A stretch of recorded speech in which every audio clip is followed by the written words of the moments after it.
পম্পেইয়ের শেষ দিন। 2000 বছর আগে যে ভূমিকে আমরা আজ ইতালি বলে জানি, সেখানে শক্তিশালী রোমান সাম্রাজ্য সমৃদ্ধির শিখরে ছিল।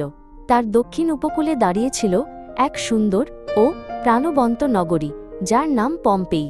বন্দর আর বাজার, নাট্যমঞ্চ আর ঘরবাড়িতে ভরা এই নগর ছিল অসংখ্য জীবনের আশ্রয়স্থল। সেই সময় পম্পেই ছিল রোমান সাম্রাজ্যের সবচেয়ে ধনী ও সমৃদ্ধ নগরীগুলোর একটি। পম্পেইয়ে বাস করত সাধারণ মানুষ, আমাদের মতোই, যারা নিজেদের দৈনন্দিন জীবনে ব্যস্ত ছিল।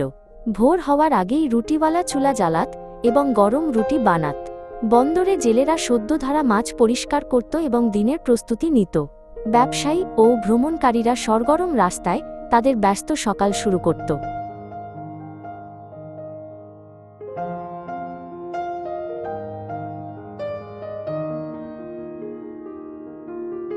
শিশুরা সরু গলিতে দৌড়ে খেলত এবং হাসিতে মেতে থাকত। ধনী অভিজাতরা তাদের প্রাসাদসম বাড়িতে অতিথিদের স্বাগত জানাত এবং অবসর সময় উপভোগ করত। শহর রক্ষাকারী সৈন্যরা শান্তভাবে নিজেদের নিয়মিত দায়িত্ব পালন করত। পম্পেইয়ের মানুষের কাছে সেটিও ছিল আরেকটি সাধারণ ও শান্ত দিন।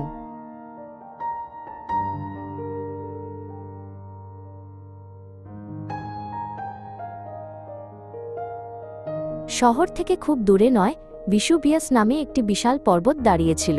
তৎকালীন মানুষ বিশ্বাস করত এটি বহুদিন আগে নিস্তব্ধ হয়ে যাওয়া এক আগ্নেয়গিরি। খুব অল্প মানুষই বুঝত আগ্নেয়গিরি কতটা বিপজ্জনক ও ধ্বংসাত্মক হতে পারে। আসন্ন ভয়াবহ বিপর্যয়ের কথা কেউ কল্পনাও করেনি।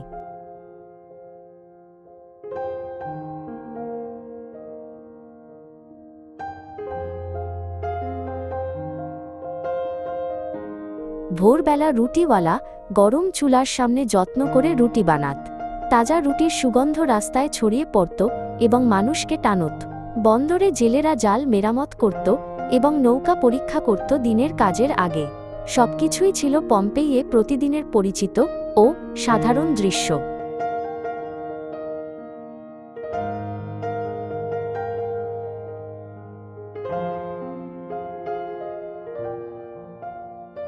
পম্পেই ছিল একটি আন্তর্জাতিক নগরী, যেখানে নানা অঞ্চল থেকে ভ্রমণকারীরা আসা যাওয়া করত। সরাইখানা ও বাজারে বিভিন্ন ভাষা স্বাভাবিকভাবে মিশে যেত। বিক্রেতারা উচ্চস্বরে ক্রেতাদের ডাকত এবং সারাদিন ব্যস্ত থাকত। এইভাবেই রাস্তা ও বাজার ছিল পম্পেইবাসীর জীবনের স্পন্দিত হৃদয়।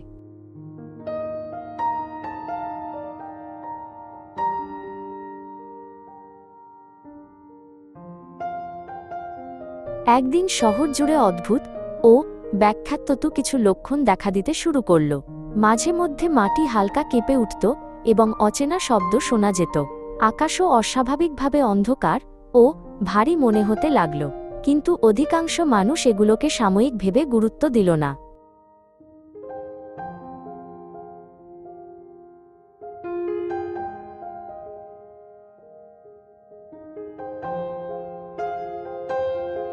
রাস্তায় খেলতে থাকা শিশুরাও কিছু অচেনা অনুভব করতে শুরু করল। দূর থেকে ভেসে আসা গভীর গর্জন তাদের ছোট হৃদয়ে ভয় জাগাল। বড়রা উদ্বিগ্ন শিশুদের সান্ত্বনা দিয়ে ঘরে নিয়ে গেল।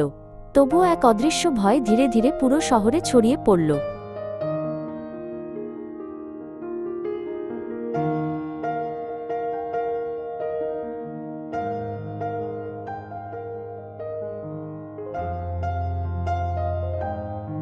শহরের নিরাপত্তার দায়িত্বে থাকা সৈন্যরা বুঝতে পারল কিছু একটা ঠিক নেই। রাস্তায় মানুষের মুখে উদ্বেগের ছাপ ক্রমেই স্পষ্ট হচ্ছিল। সৈন্যরা শৃঙ্খলা বজায় রাখার চেষ্টা করল, কিন্তু বিশৃঙ্খলা বাড়তেই থাকল। অবশেষে ভিসুভিয়াস পর্বতের চূড়া থেকে কালো ধোঁয়া উঠতে স্পষ্ট দেখা গেল।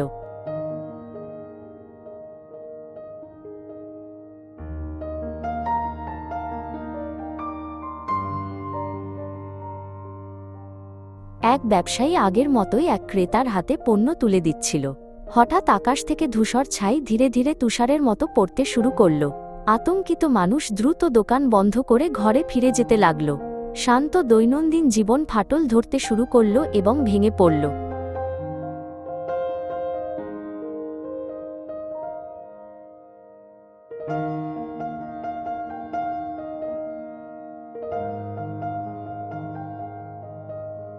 অবশেষে ভিসুভিয়াস পর্বত এক ভয়ঙ্কর বিস্ফোরণে অগ্নুৎপাত করল, যা আকাশ ও পৃথিবী কাঁপিয়ে দিল। দাউ দাউ জ্বলন্ত ছাই ও কালো ধোঁয়া মুহূর্তেই আকাশ ঢেকে ফেলল। মানুষ ভয়ে চিৎকার করতে করতে নিরাপদ আশ্রয়ের খোঁজে দৌড়াল। একসময় সমৃদ্ধ পম্পেইয়ের রাস্তাগুলো মুহূর্তে ভয় ও বিশৃঙ্খলার স্থানে পরিণত হল।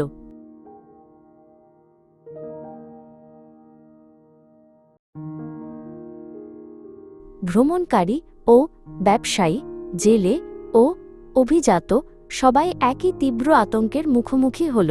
কেউ সমুদ্রের দিকে দৌড়াল, কেউ শহর ছেড়ে ভেতরের দিকে পালাল। কিন্তু গরম ছাই ও দম বন্ধ করা ধোঁয়া দ্রুত শহরকে গ্রাস করল। মানুষ একে অপরের নাম ধরে ডাকতে ডাকতে বাঁচার জন্য সংগ্রাম করল।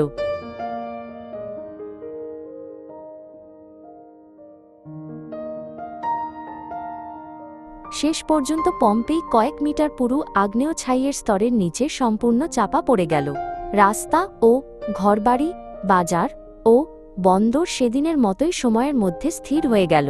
সেখানে বসবাসকারী অসংখ্য মানুষের জীবন সেই এক মুহূর্তে থেমে গেল। রোমান সাম্রাজ্যে একসময় সমৃদ্ধ এই শহর ইতিহাসের পাতায় হারিয়ে গেল।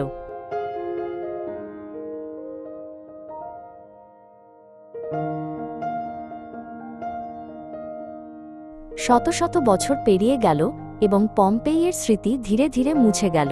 পরবর্তী প্রজন্ম আর জানত না যে সেখানে একসময় একটি শহর ছিল। তবুও মাটির গভীরে 2000 বছর আগের সেই দিন অক্ষত রয়ে গেল।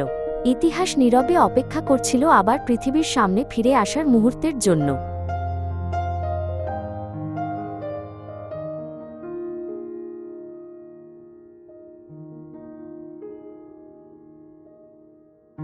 দীর্ঘ সময় পরে প্রত্নতাত্ত্বিকরা অবশেষে সেই বিস্মিত শহর উন্মোচন করতে শুরু করলেন।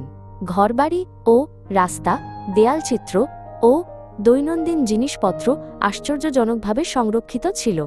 এই আবিষ্কারগুলোর মাধ্যমে গবেষকেরা পম্পেইবাসীর বাস্তব জীবনকে জীবন্তভাবে পুনর্গঠন করলেন। দীর্ঘদিন ঘুমিয়ে থাকা অতীত আধুনিক বিশ্বের জন্য ইতিহাসের এক গুরুত্বপূর্ণ সাক্ষী হয়ে উঠল। পম্পেইয়ের ট্র্যাজেডি কেবল দূর অতীতের একটি গল্প নয়, সেখানে বসবাসকারী মানুষরাও আমাদের মতোই স্বপ্ন ও আশায় ভরা ছিল। তাদের গল্প আমাদের শেখায় যে প্রকৃতির শক্তির সামনে মানুষকে সর্বদা বিনম্র থাকতে হবে। অতীতকে স্মরণ করা ও সেখান থেকে শিক্ষা নেওয়াই একটি নিরাপদ ভবিষ্যৎ গড়ার প্রথম পদক্ষেপ।